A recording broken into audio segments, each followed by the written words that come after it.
The base ABCD of the prism is a square of side 14 centimeters. Well, what's special about a square is we know that the length and the width are the same. Hence, if AB is 14, also BC is 14 centimeters.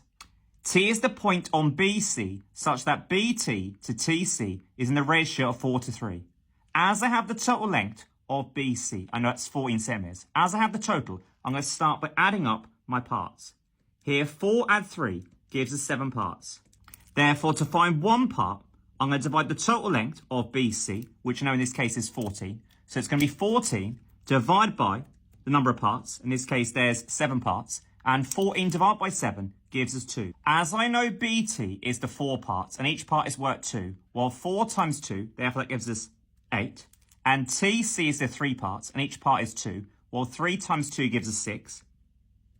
The cross-section of the prism is in the shape of a trapezium of area 147 centimeters squared. Well, here's our cross-section on the front, our trapezium, i.e. ABQP. As I know the length of CR is 12 centimeters, hence the length of BQ will also be 12 centimeters. I know the area of a trapezium is given by the formula half and in brackets A plus B multiplied by H. A and B are my 2 parallel sides. As I don't know the length of AP, I'm going to assign that letter X. My other parallel side, well, I know in this case it's 12. So substituting into my formula, I'm going to have a half. A and B are my 2 parallel sides added together. So in this case, X plus 12. We then multiply by the perpendicular height. The perpendicular height is the height between the 2 parallel sides. In this case, 14. Hence, I can substitute H to be 14. And that's going to equal to the area, which I know in this case, the area is 147. I know outside a bracket, that means to multiply. So a half multiplied by 14, that will give us 7. So I've got 7 lots on my single bracket of X plus 12. And on the right hand side, it equals 147. As I'm solving, I want to find the value of X. I know a number outside a bracket means to multiply. The opposite of times by 7, therefore is divide both sides of my equation by 7. On the left-hand side, 7 over 7 will cancel to leave us with X plus 12. And on the right-hand side, 147 divided by 7 gives us 21. As I'm solving for X, I want to move the 12 across the other side. The opposite of add 12, if it goes across an equal sign, changes sign. Opposite add 12, therefore is subtract 12 from both sides.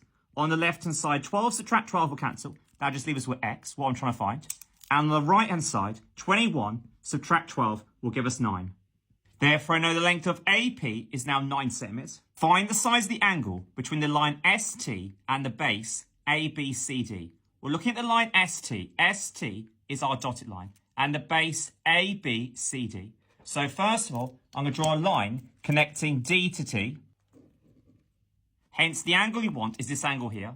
I've labelled it angle theta. You can call it any letter. I can now see that SDT form a right angle triangle. To find the angle theta, I must have 2 sides in the right angle triangle. As the length AP is 9, therefore the length of DS is also going to be 9. I can work out the length of DT. As I can see, I've got a right angle triangle here. I already know the length of TC is 6.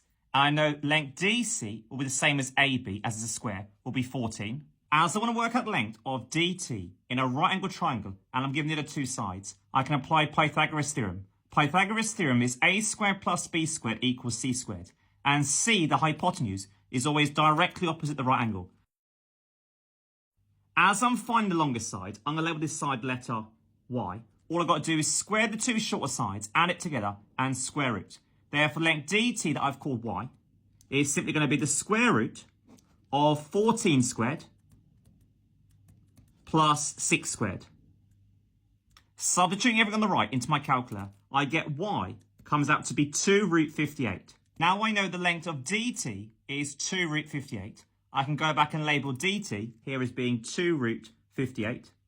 As I want to find an angle in a right angle triangle, i.e. SDT, I can apply SOHCAHTOA, i.e. trigonometry, labelling the 3 sides of our right angle triangle, H, O, and A. H is called the hypotenuse, the longest side, which is always directly opposite the right angle, the square. So there's my right angle, draw a line opposite, and that's my H. We know O is always opposite the angle you're given or finding. As I'm finding, in this case, angle theta, draw a line opposite, and that's my O. In this case, I know O is 9. And A is our adjacent to our angle. Here, A is our base. in this case 2 root 58. As I know O and I know A, therefore I'm going to be using TOA.